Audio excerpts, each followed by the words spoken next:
In this video, I'll share my experience sewing the Bella tea dress by Liberty Fabrics.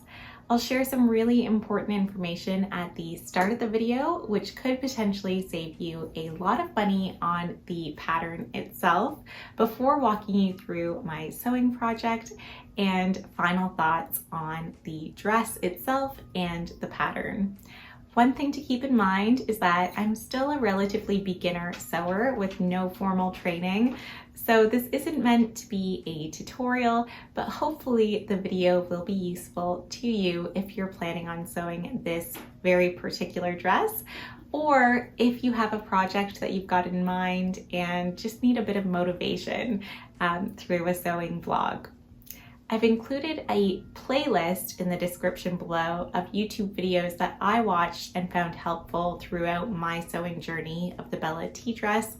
And I've also included timestamps so that you can watch the content that's most relevant to you. Thank you for spending a few moments with me as we discuss this Bella tea dress. The first thing I really wish I had known before I purchased this pattern is that it's actually a reprint of a Vogue pattern that is still available for purchase online at a fraction of the price. The Vogue pattern, which I will link below, is only $5.99, whereas I paid over $20 US for this version of the pattern, and they are identical except for the envelope. So it was really disappointing for me to learn that, but it's great news that I can share with you if you're interested in buying the pattern at a fraction of the cost.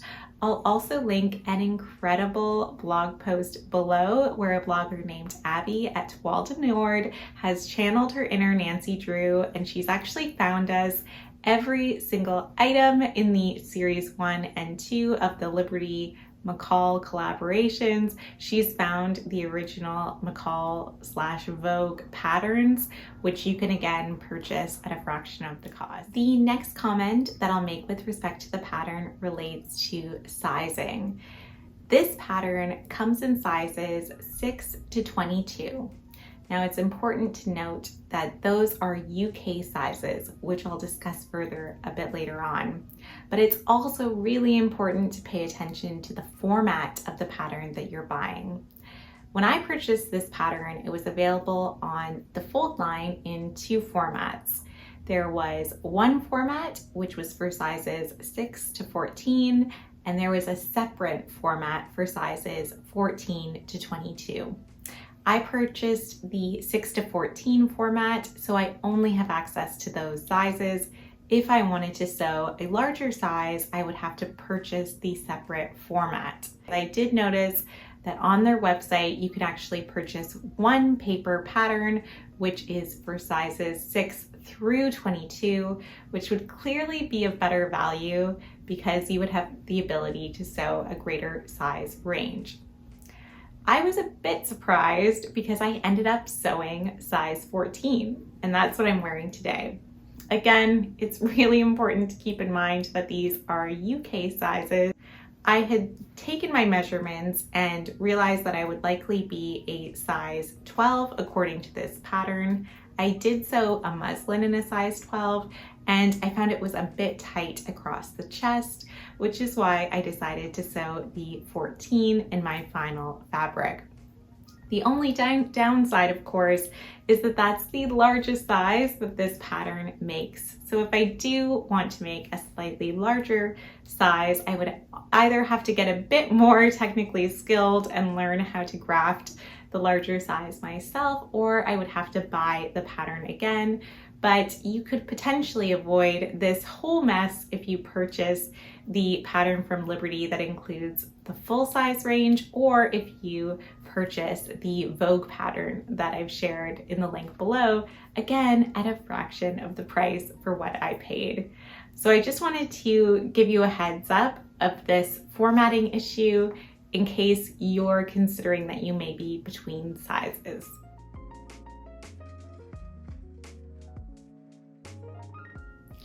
The instructions that come with this pattern are fairly minimal and certainly assume that the reader will have a decent amount of familiarity with sewing terms and techniques. For example, one of the instructions is to make a thread loop. Thankfully, the internet exists because I had absolutely no idea how to make a thread loop. I did find a video on YouTube that walks you through that process step by step, which is part of the playlist that I've included for you in the description below. I also have to say that even though it was a bit tedious and I found myself having to research and explore on YouTube some of the instructions, it was kind of fun to do that. And also I felt like I was really learning as I went through this pattern. Each step felt like it was an accomplishment. And I also found it was really enjoyable to explore some techniques like hand sewing. There's a few elements of this dress, including the collar, that involve hand sewing. And I have to say that that was pretty therapeutic, and it was really relaxing to just kind of watch a YouTube video and stitch away. It felt very much like I was channeling a slow living vibe. So it's just to say that this pattern, it's not impossible to follow. There are supplemental YouTube videos that I found helpful, which I'll include for you below. But overall, it's fairly straightforward. And certainly if you're more of an advanced sewer than I am, I'm sure that you would find it perfectly easy to follow. Okay, just before we start sewing, I have to take a minute to gush over the fabric that I selected for this dress. This is a Liberty fabric. I have to say, I absolutely adore the brand. And this fabric was part of the recent Artist Home collection. So it was a collection inspired by the eclectic interiors of various creatives. This particular print is the Nikki Wildflower in colorway C. I've included a link below to a website, Hawthorne Supply, which appears to have most of the fabrics from the collection in stock. And I have to say, I'm really tempted to pick up a few more. If budget was not an option or an object, I would be running to do that right now because I really loved the collection. It's a simple cotton fabric. Liberty does recommend that you sew the Bella tea dress in either a cotton, silk, or a linen.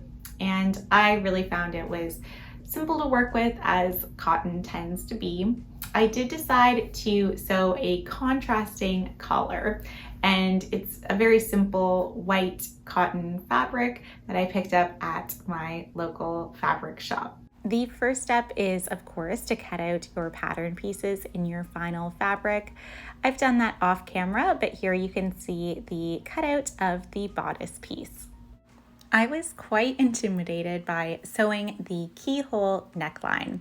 One of the first steps in beginning to work on the neckline is actually to sew the front facing. So here you can see me doing that. I'm basting interface to the wrong side of the fabric for the front facing. This will help to stabilize and really strengthen the keyhole neckline of the dress.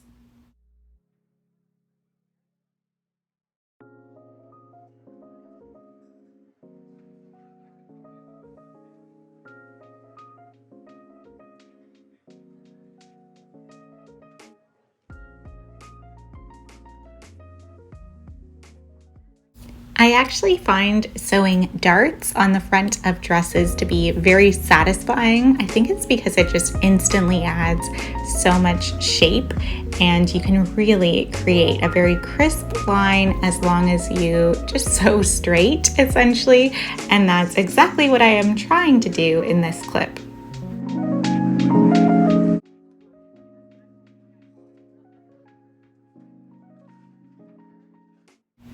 I practiced this step in the sewing process so many times in muslin. I was so intimidated, but I'm here to tell you that with a bit of practice, it is possible. You will be able to sew a keyhole neckline.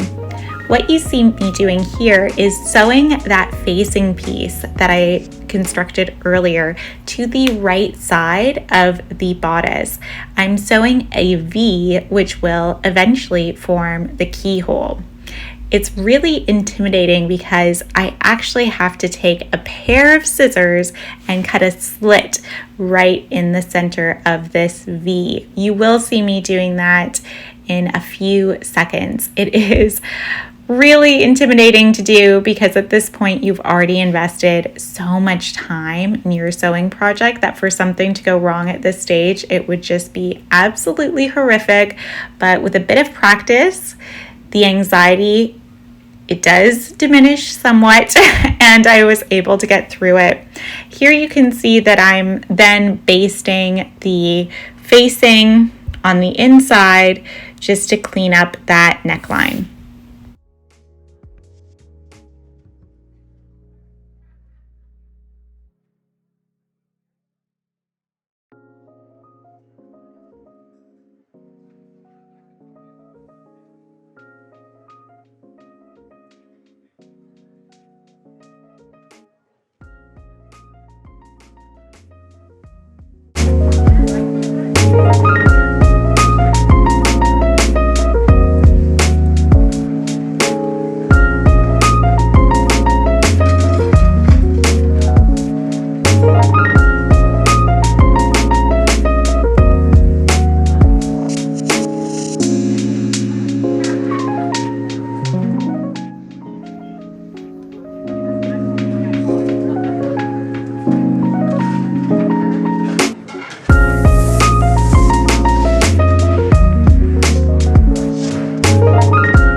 Hi there, I am partway through my Bella tea dress project and thought it would be fun to check in.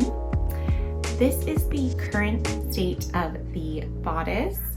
I have made quite a bit of progress. I completed part of the neckline. I will have to add the button here a bit later on, and of course the collar, which is one of the signature elements of this dress.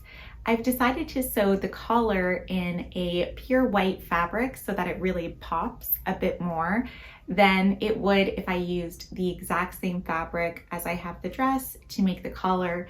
And I actually have to run to the shop to buy white fabric. You would think that I might have that on hand, but because I'm still a relatively new sewer, I don't really have a large stash of fabric. So I will be running to the shop to get that fabric. I whipped out my serger, which you would have seen, and I serged together one side of the dress. Luckily, I had made a note for myself in the pattern to remind myself that one side of the dress, you actually need to leave an opening for the zipper. So I'll be going in a moment with my sewing machine to sew partway down the side, and then I'll be leaving this bit open so that I can add an invisible zipper to the dress. And of course, I'll be adding sleeves shortly, but the next step is really to focus on the collar, which is why I need to run to the shop to get fabric. Because I had my serger out, I decided to go ahead and work on the skirt. So here you can see that I've serged together the front two panels of the skirt. I've just made this sticky note to remind myself that this is the front of the skirt, pattern piece 12. And then I've also done the same here on the back, and then serged the back and the front panels together. So here we have all 4 panels of the skirt sewn together, and I'm getting very excited because I absolutely love this fabric. It's not exactly a surprise because I tend to love most Liberty fabrics, but these are my favorite colors, blue and yellow. So I'm really thrilled with how it's coming out so far, and hoping that the remainder of the dress will come together pretty easily. So I will update you later on, but for now, I will pack up my things and head to the shop. Here I am sewing the collar sections together. One section has interfacing on the wrong side to ensure that the collar is that much more structured, and the other collar piece has a notched edge, which I will be leaving open before attaching to the bodice. Before attaching the collar to the bodice, it's really important to gather the stitches at the neckline. This will ensure that you're actually able to match the collar to the bodice neck edge. I will say that I did fumble at this part of the sewing process, which was really frustrating when it came to the final product. You'll see here that I didn't quite get to the edge of that keyhole neckline. For some reason in my mind, I didn't think that I necessarily needed to do that, but it did leave a tiny bit of the neckline kind of raw and exposed right near the keyhole. So that was a bit frustrating. I will also be transparent in saying that not only have I sewed a muslin version of this dress before, I actually did make this dress previously, I think almost 2 years ago at the very onset of the pandemic. And unfortunately, I just hadn't quite remembered how important it was to make sure that the gathered fabric at the neckline was gathered sufficiently so that the collar matched the neck edge exactly. Here I am using a slip stitch to finish the collar. It is so much fun. I find hand sewing can be really therapeutic. As long as I have a great TV show or YouTube video to watch, I am all set. I will link below an amazing video by Monkey C on YouTube explaining how to actually do a slip stitch. It creates a nearly invisible finish, which is ideal for this type of project.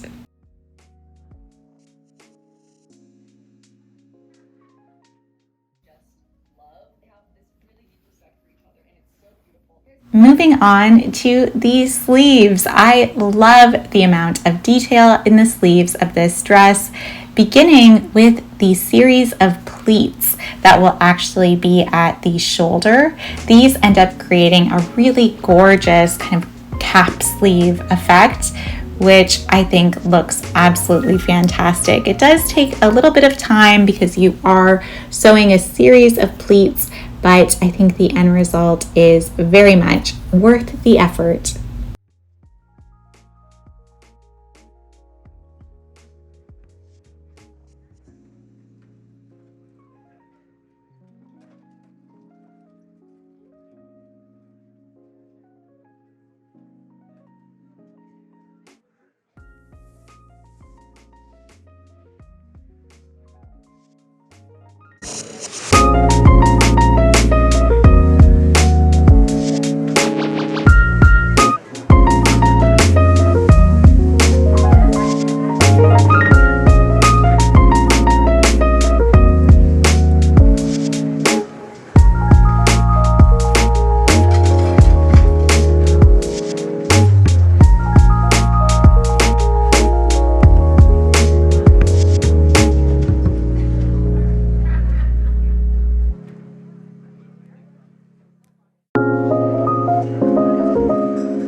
mentioned that the sleeves were very detailed, and this is another example of that. Here I am stitching the sleeve facing. This will be basted to the lower edge of the sleeve and will provide an incredibly polished finish to the sleeve.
And here we have a special appearance from my dog Dolly, the Corgi. She is a fantastic sewing companion. She is helping me slip stitch the facing to the inside of the sleeves.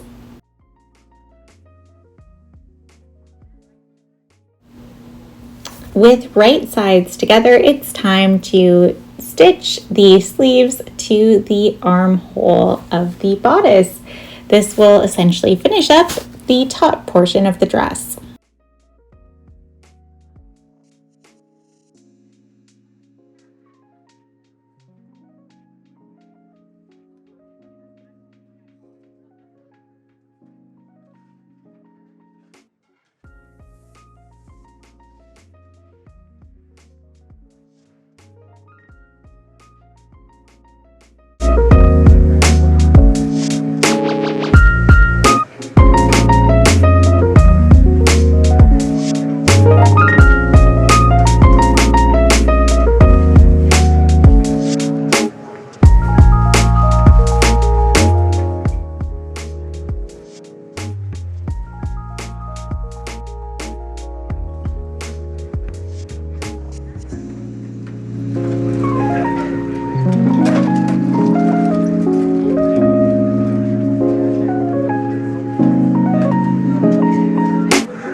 Encouraged by the progress that I was making on my dress, and because it's the long weekend, I had a bit more time than usual yesterday to work on this project, and unfortunately I think I got a bit too carried away and a bit too bold in my sewing, and I botched the zipper. I was really worried about the zipper, but because I have made this dress before, I figured I could probably manage. But I made the last dress over a year ago, and clearly the muscle memory has not stuck. So basically it looks like I accidentally kind of misaligned the fabric when I went to sew the second side of the zipper, and so it's created this pucker at the top and then this awkward issue at the bottom. So I thought I had two options. I considered ripping out the seam towards the end of the dress and kind of fixing it that way. But I really do think that the best solution is probably to take out the zipper and reapply it. So that will involve a lot of seam ripping, but I do think that that's the best bet, because otherwise I will still have this kind of botched issue up here, which I could address with hand sewing, but I just don't think that that would look as nice. So I will try to reapply the zipper, but I just thought I would share that with you. Of course, it's not ideal because it will take me more time, and I really don't like sewing zippers. I find that it's very fiddly work. So I'm a bit disappointed that I have to go and redo that step. But of course, I want to wear this dress eventually, and I know that if I don't fix this in some way, that won't be possible. So I will be going ahead and fixing that zipper. Otherwise, the sleeves turned out great and attaching them was no problem. So I'm really happy with how the top portion of the dress has turned out, and hopefully I'll be able to update you soon when this issue has been corrected. But you know, stuff happens, and this is the only way I can really learn.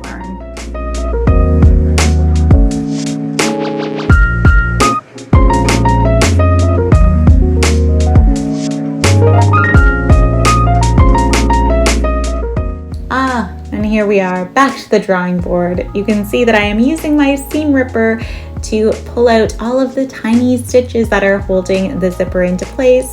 I decided not to refilm sewing the zipper. The footage would have looked almost identical to what you saw earlier. I didn't change anything other than the actual placement of the zipper when I was sewing. I was able to fix the mistake, and here you can see that I am finishing the dress by sewing the hem.